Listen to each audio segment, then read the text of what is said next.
شان رسالت میں عظیم ترین آیت ہے، آیت نمبر 56، بڑی عظیم آیت۔ کون سی بلا؟ ان اللہ وملائکتہ، فرمایا بے شک اللہ اور اس کے فرشتے یصلون علی النبی، نبی کریم پر درود بھیجتے ہیں۔ اللہ بھی بھیجتا ہے، اللہ کے فرشتے بھی درود پڑھتے ہیں۔ یا ایھا الذین آمنوا صلوا علیہ وسلموا تسلیما، اے ایمان والو تم بھی نبی پاک پر درود پڑھو اور خوب سلام پڑھو۔ تو یہ آیت مبارکہ نازل ہوئی کہ اور حضور صلی اللہ علیہ وسلم نے فرمایا اگر تم مجھ پر ایک بار درود پڑھو گے تو اللہ تم پہ 10 رحمتیں فرمائے گا اور تمہارے 10 گناہ معاف کر دے گا اور تمہارے 10 درجے اللہ بلند فرما دے۔ ایک بار درود شریف کو وظیفہ بنائیں، پابندی سے پڑھا کریں، پابندی سے۔ میں نے اپنے بزرگوں کو دیکھا ہے کچھ کام کرتے، کبھی کبھی مجھے لگتا ہے کہ وہ کام آج بھی بڑے ضروری ہیں، بڑے ضروری۔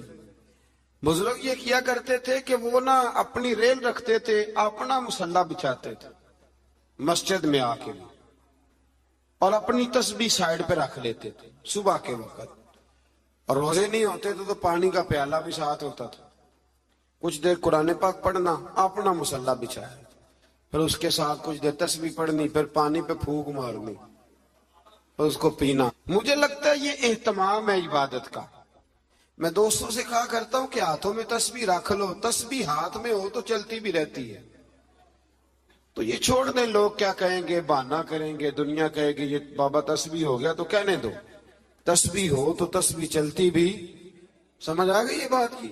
تو اہتمام کریں، یہ 20 منٹ 10 منٹ مصلی پہ بیٹھ کے درود شریف پڑھیں۔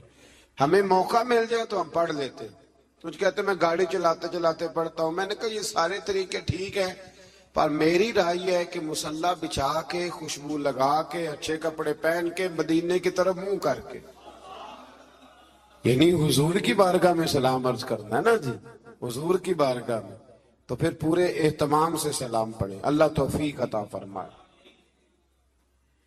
آیت نمبر 60 سے 61 میں منافقین اور فاسقین اور جن کے دلوں میں عداوت مصطفیٰ صلی اللہ علیہ وسلم کا روگ ہے اور مدینے میں جھوٹی افواہیں پھیلانے والوں کو خبردار کیا گیا کہ اگر وہ اپنی حرکتوں سے باز نہ آئے تو انہیں مدینے میں رہنے نہیں دیا جائے گا، اور یہ بھی کہا گیا کہ یہ لوگ لعنتی ہیں اور جہاں بھی پائے جائیں انہیں چن چن کر قتل کر دیا جائے، اس لیے کہ یہ حضور کے بارے میں دل میں منافقت رکھتے ہیں۔ پھر آگے سورہ سبا شروع ہوتی ہے۔ اس سورت کی آیت نمبر 9 میں دشمنان رسول صلی اللہ علیہ وسلم کے لیے عبرتناک عذاب کی وعید ہے۔ آیت نمبر 10 سے حضرت داؤد علیہ السلام کے معجزات کا ذکر ہے کہ انہیں یہ فضیلت دی گئی کہ پہاڑ اور پرندے ان کے ساتھ تسبیح کرتے تھے۔ حضرت داؤد تسبیح کرتے تو پہاڑ بھی تسبیح کرتے، پرندے بھی۔ داتا علی اجویری نے ایک بات لکھی ہے، کہتے ہیں کہ حضرت حبیب بن اسلم رائی تھے، داتا صاحب نے 1000 سال پہلے لکھا ہے۔ وہ کسی سے ملتے نہیں تھے، دوپہر کے وقت بکریاں لے کے جنگل میں چلے جاتے، ملتے نہیں۔ ایک بندہ بڑی دور سے آیا، کہنے لگا میں نے ملنا ہے۔ انہوں نے کہا بابا اس ٹائم نہیں ملتا۔ کہنے لگا اللہ کا بندہ ہے نا، تھوڑا ناراض ہی ہو جائے گا، چلا جاتا۔ کہتے میں پہاڑ کے پیچھے گیا تو میں نے عجیب نظارہ دیکھا کہ بابا جی مصلی پہ بیٹھے ہیں اور ایک بھیڑیا ان کی بکریاں چرا رہا۔ بھیڑیا وہ کھایا کرتا تھا، آج چرا رہا۔ کہتے ہیں بڑا حیران ہوا۔ بابا جی کہنے لگے اس وقت کیوں آئے ہو؟ تو میں نے کہا حضور اگر آئے گیا ہوں تو مہربانی کریں۔ میں نے فوراً کہا یہ بھیڑیا بکریاں چرا رہا ہے۔ فرمانے لگے جب سے میں نے رب سے صلح کر لیا نا، ساری مخلوق کی مجھ سے صلح ہو گئی، ساری مخلوق کی صلح ہو گئی۔ تو کہتے ہیں میرے دل میں خیال آیا کہ پتہ نہیں بابا کچھ کھلائے پلائے گا بھی کہ نہیں۔ تو کہتے ہیں لکڑی کا پیالہ پہاڑ کے نیچے رکھا تو وہ شہد سے بھر گیا، پھر میں نے وہ پیا، دوبارہ رکھا تو دودھ سے بھر گیا، پھر تیسری دفعہ رکھا تو وہ پانی سے بھر گیا۔ تو کہتے ہیں کہ میں بڑا حیران ہوا۔ تو کہنے لگے حیرانگی والی کون سی بات ہے، اگر بنی اسرائیل کے نبی دعا کریں اپنی نافرمان قوم کے لیے تو اللہ انہیں پہاڑوں سے پانی دے دیتا ہے. میں تو محمد عربی کا وفادار غلام ہوں, مجھے نہیں اللہ عطا کرے گا. یہ میں ساتھ ساتھ بزرگوں کی باتیں اس لیے کرتا ہوں جب بنی اسرائیل کا ذکر آتا ہے کہ میرے نبی پاک نے فرمایا علماء امتی کا انبیاء بنی اسرائیل, میری امت کے علماء اولیاء بنی اسرائیل کے نبیوں کی طرح ہوں گے. تو حضرت داؤد علیہ السلام کے ساتھ پرندے اور پہاڑ تسبیح کرتے تھے. لوہا ان کے لیے نرم کر دیا گیا تھا اور وہ زرہیں بناتے تھے اور باندھنے کے لیے ان میں کڑیاں بھی ڈالتے. اسی طرح سلیمان علیہ السلام کے معجزات کا ذکر ہے کہ ہوا ان کے تخت کو تیز رفتاری کے ساتھ اڑا کر لے جاتی تھی اور اللہ تبارک و تعالیٰ کے حکم اور اذن سے جنات بھی ان کا حکم مانتے تھے. جنات بھی ان کا حکم. اور اس میں ایک واقعے کی طرف بھی اشارہ ہے. وہ ہوا یوں کہ حضرت سلیمان علیہ السلام نے نا بیت المقدس بنانی شروع کی تو ڈیوٹی جنوں کی لگا دی. فرمایا چلو بناؤ. یہ قرآن مجید میں ذکر ہے. حضرت سلیمان علیہ السلام نے جنوں کی ڈیوٹی لگائی تو پتا تھا آپ کو کہ میرا وقت بھی قریب ہے. بعض محدثین نے لکھا ہے کہ یہ 12-15 سال کی عمر میں یا 20 سال کی عمر میں بادشاہ بن گئے تھے, بڑی تھوڑی عمر میں. تو ان کو پتا تھا میرا وقت قریب ہے. تو بیت المقدس جو ہے اس کی تعمیر کا آغاز تو کیا تھا حضرت داؤد علیہ السلام نے, ان کے والد نے. وہ مثال کر گئے تھے, ان کو وصیت کر گئے. حضرت سلیمان ہم اس کو انہی بنیادوں پر بنا رہے تھے تو ڈیوٹی لگائی جنوں کی کہ بناؤ. پتا تھا میرا وقت قریب ہے تو عرض کرنے لگے مالک اگر میں دنیا سے چلا بھی جاؤں تو ان سے پوشیدہ رکھنا, چلا بھی جاؤں تو ان سے پوشیدہ رکھنا, جنوں سے. میں پردہ کر گیا ہوں تو اپنی لاٹھی پر ٹیک لگا کے کھڑے ہو گئے. جن کام کرتے رہے, وہ کرتے ہی رہے کرتے ہی رہے کرتے ہی رہے.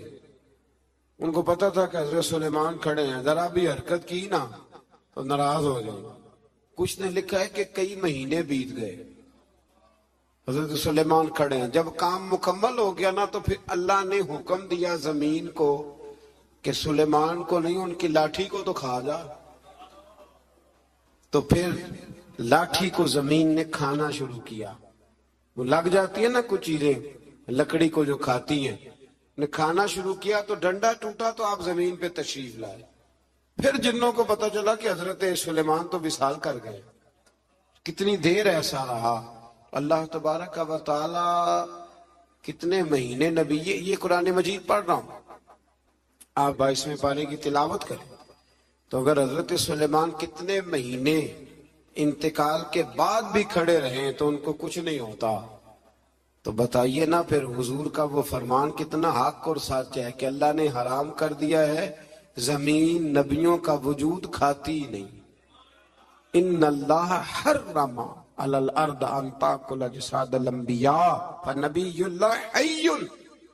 فرمایا اللہ نے حرام کر دیا ہے زمین پر وہ نبیوں کے جسموں کو کھاتی.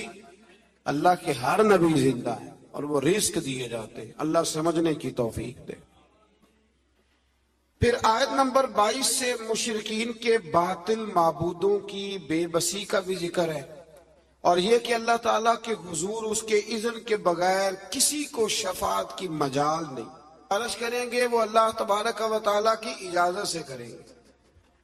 آیت نمبر 28 میں رسول کریم علیہ السلام کی رسالت عامہ کا ذکر ہے. عام رسالت ہے نبی پاک کہ آپ کی دعوت پورے عالم انسانیت کے لیے, اور یہ سارا عالم انسانیت آپ کی امت دعوت ہے. اور جن خوش نصیبوں نے ایمان قبول کر لیا وہ امت اجابت ہے.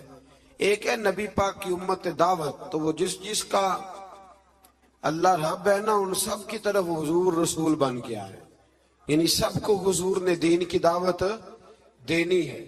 ہاں جو دعوت قبول کر لے پھر وہ امت اجابت ہے, قبول کرنے والی امت.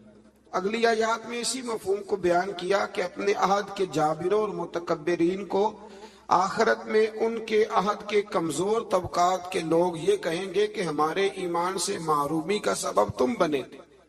مزید بتایا کہ پچھلی امتوں کے خوشحال لوگ مال و دولت کی فراوانی کو اپنی مقبولیت کی دلیل سمجھتے تھے، کہتے تھے ہم اللہ کے قریبی ہیں اسی لیے تو اتنی مال و دولت دی ہے اللہ نے ہمیں، اس کو وہ دلیل بناتے تھے۔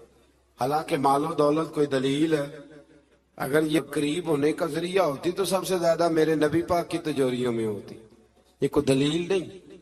اللہ نے فرمایا کہ اس کا قرب مال و دولت کی فراوانی سے نہیں ملتا بلکہ ایمان اور عمل صالح کی دولت سے ملتا ہے، اور رزق کی کشادگی یا تنگی کا تعلق کسی کی فضیلت یا بے توقیری سے نہیں ہے، بلکہ یہ اللہ تعالیٰ کی حکمت ہے کہ کبھی وہ نعمتوں کی فراوانی امتحان کے طور پر فرماتا ہے اور کبھی آزمائش میں مبتلا کر کے بندے سے امتحان لیتا ہے۔ آیت نمبر 40 میں اللہ تعالیٰ کے فرشتوں سے سوال کہ کیا یہ لوگ تمہاری عبادت کرتے ہیں؟ فرشتوں کا اللہ تعالیٰ کی تسبیح بیان کرتے ہوئے اس کی بندگی کا اظہار کیا، اس بات کا اللہ نے اس آیات میں ذکر کیا۔